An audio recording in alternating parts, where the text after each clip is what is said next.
Yes, I do have more doubts that I can win slams, particularly against these two guys. But at the same time, I know that while I'm still active and when I enter on the court, I don't care who is across the net. I always believe I'm better, and I believe that I deserve to win, and I'm going to do everything I can do to win. Bottom line is that one.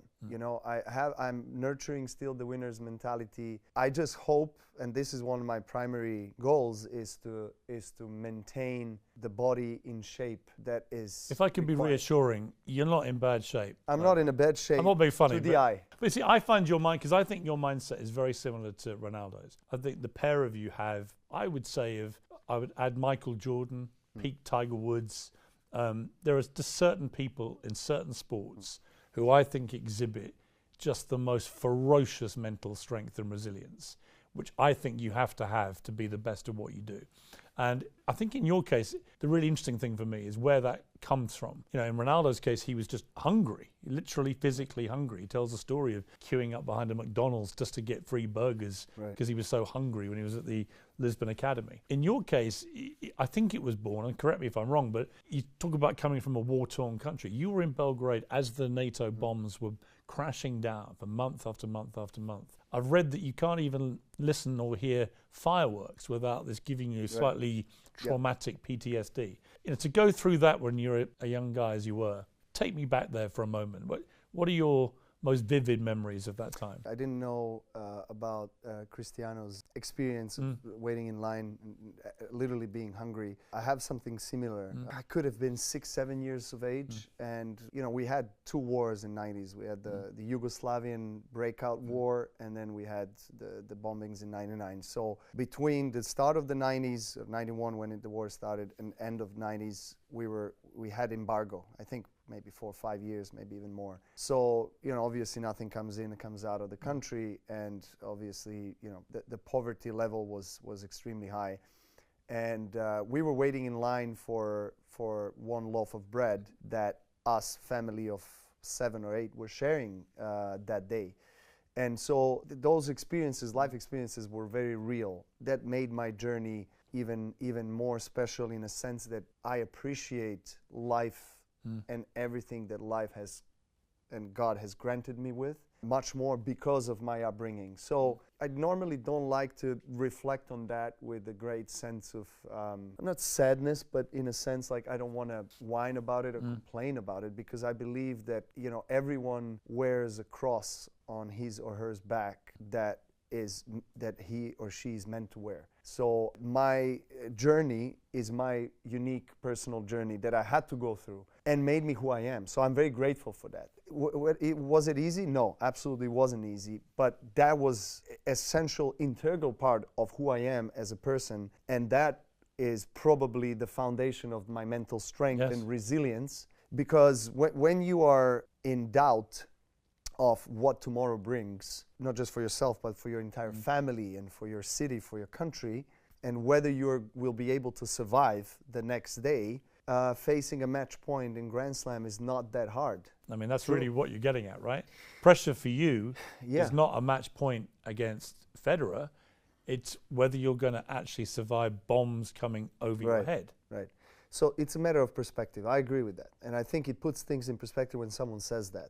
Nevertheless, I still feel that pressure that we experience as athletes, or you experience in your work or someone else in their work, is real. Sometimes it can help to put things in perspective, but a lot of times it doesn't. So what do I mean by that? I think it's important to understand that what you're going through is a real experience, and that you not being able to overcome certain tasks and challenges and folding under pressure, doesn't make you weak. It makes you a human being that goes through that experience. So Jordan, for example, that was one of my sporting idols that you mentioned, one of the obviously goats of the big global sports. He said that people remember the shots that he made. People remember his I quoted titles, that today successes. At the Joy Forum. Right? I quoted the fact, he said they never talk about the 3,000 They never talk about those shots that he missed. Yeah. And one of my favorite quotes of him, he says, I missed and I missed and I missed, or I failed, and that's why I succeeded. So a lot of the times people have this fantasy of the great sporting champions and athletes and the icons of being the faultless, demigods that can do it all. It's absolutely not like that. I mean, I failed so many times in my career. Actually, I almost have a 50% success rate at the Grand Slam finals. A bit more than that, but almost. So you've lost nearly half. So, which is not that great when you think about Yeah. it. I played many Grand Slam finals and I won 24, but I lost, I don't know how many at the moment, but anyway, quite a lot. The point is that you need to go through that experience because, and this is very consistent across all the fields of life. All the successful people always say, you learn always much more from your failures than from your wins. In sports, what I see and what I notice, particularly with men, is that there is this a little bit of a dogmatic and stigmatic mindset about emotions. Vulnerability makes you weak. You cannot show your tears, you cannot show your weakness, because then, you are the prey. I disagree with that. I believed for most of my career, for the first part of my career, that is the way to go. But then soon I realized that you can't suppress the emotions forever. Eventually they'll start breaking your body, your mind, or whatever. So eventually you have to address it. All the things that you put under the carpet. So basically this is a little bit more philosophical in that sense, but when you're entering on the court, for me, I'm not a tennis player, Novak Djokovic. I'm a Novak Djokovic person who has to deal with all the other things that are happening in my private life that people don't know about or should not know about, but I know about them, and I am a human being that, I feel affected in my heart and in my brain, and I feel. So here's a hard question, because I totally agree with you. Right. But did you play better when you were fueled by difficult things going on in your life, or when you were really happy? I would say both. Right. I would say both. I respect that, and I understand your point and their point.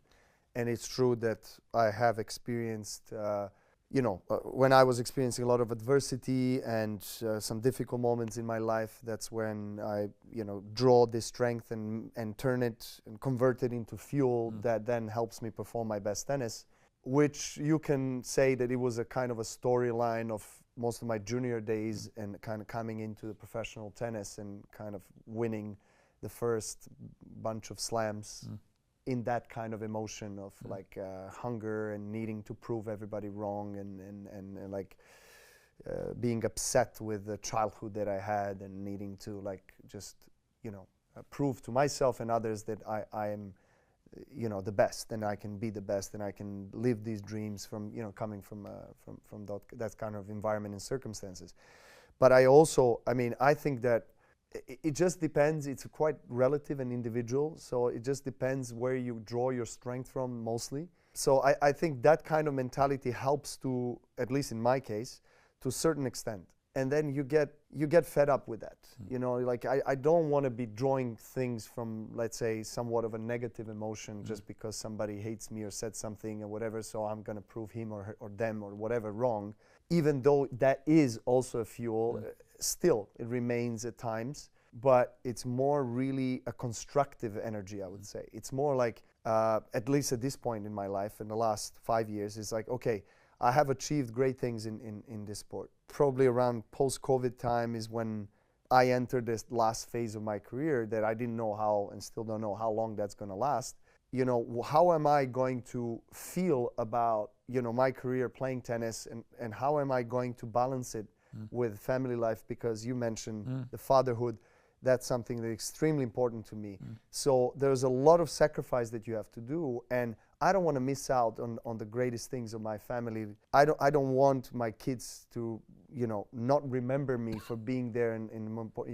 I think a lot of us fathers that are traveling for our work understand this very emotional. Cristiano was talking about it. So that's when I realized that I have to, reconstruct the way I'm thinking and reinvent myself in a sense, and draw the fuel and motivation from other things.